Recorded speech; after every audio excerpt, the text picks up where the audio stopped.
This channel may contain strong language and adult humour, so if you're under 18, just make sure your parents are not around you and we're Gucci. Stay tuned.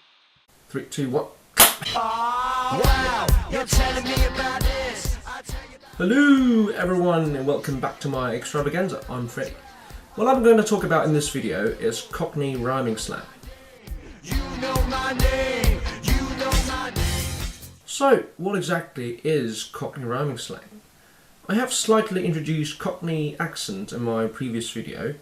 It's a dialect that is used mainly in the east part of London. And apart from the different accent, the Londoners actually invented a whole new wording system just so they can replace certain words by their rhyming substitutes, which normally come as short phrases of a few words, with the last bit rhyming with the original one. Now let's take a look at this movie clip, for example. It's a popular scene from a famous movie, Lock, Stock and Two Smoking Barrel. It's a very classic Cockney film with a lot of authentic Cockney English in it. You may find in this clip that this rhyming slang is a bit overused. A few nights ago, Rory's Roger iron rusted, so he's gone down the battle cruiser to watch the end of a football game.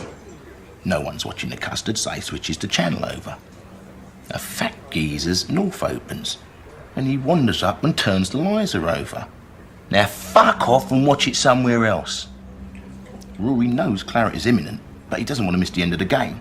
So calm as a coma, picks up a fire extinguisher, walks straight past the jam rolls who are ready for action, and plonks it outside the entrance.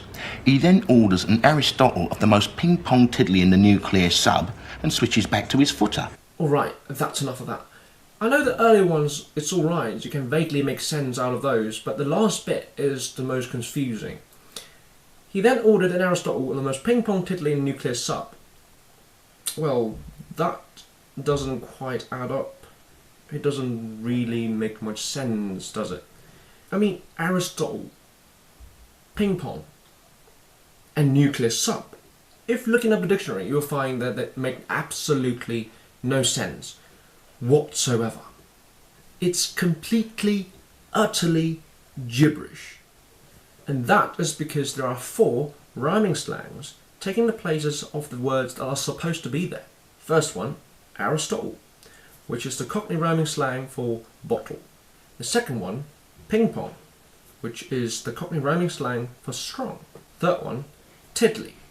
You may find that in this sentence, tiddly is used as a noun instead of as an adjective, as it's supposed to be. That is because tiddly is used here as a short for tiddlywink, which is the rhyming slang for drink. And the last one, nuclear sub, which I think you can already guess by now, is the substitute for pub. So, to translate the sentence, we simply place those words back in their places. He then ordered a bottle of the strongest drink in the pub. Easy peasy. And there are other ones in that clip as well.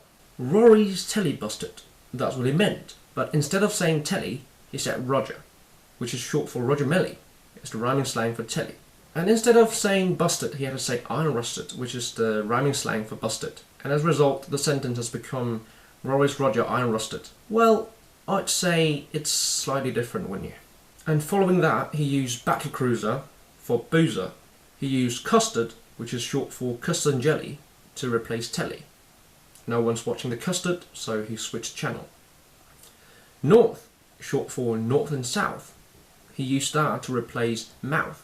That fat geezer's north opens means the fat geezer's mouth opens.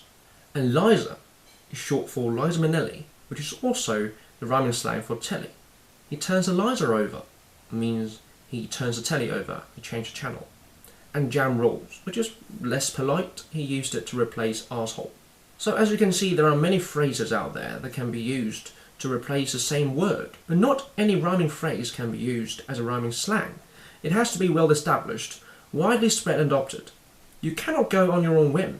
Just because lit rhymes with jits, it doesn't mean you can use queen in that context. It's a no-go. So you may have noticed that a lot of names, especially names for celebrities, have been used as rhyming slangs. Say Britney Spears, beers. Nelson Mandela, Stella, as in artois. Brad Pitt, as in shit. Even worse, James Blunt.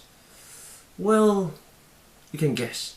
Cunt. You take me for a complete James Blunt, don't you? There are in fact hundreds and hundreds of rhyming slangs out there, and some of them are out of style when the new one's coming in. But there are several iconic rhyming slangs out there. Apples and pears, which means stairs. So instead of saying run up the stairs, we can say run up the apples and pears, or simply run up the apples. Adam and Eve, but not that lovely couple, but Adam and Eve as in believe. Can you Adam and Eve it? No, I can't Adam and Eve it. Kettles and hop, as in fop, or we can say watch. Oh, you bought a new kettle. Very nice. Butcher's hook means look. Let me take a butcher's. Barnet fair, which means hair. Look at your stupid Barney. Who cut it for you? Jack Jones means alone. I've been waiting there all morning, Jack Jones. Trouble and strife, for wife. Alright, mate, how's your trouble and strife? Dog and bone, phone. Who's on that dog and bone then? So as a language, it keeps rolling and incorporating new stuff into the system. It keeps updating with time. If you are interested, you can look into it, and I guarantee you it's a whole new world. So that's it for today. I hope you all enjoyed the video. If you have any questions or suggestions, just leave it in the comment section. And this is Freddy, signing off. If I had my way, be king for a day.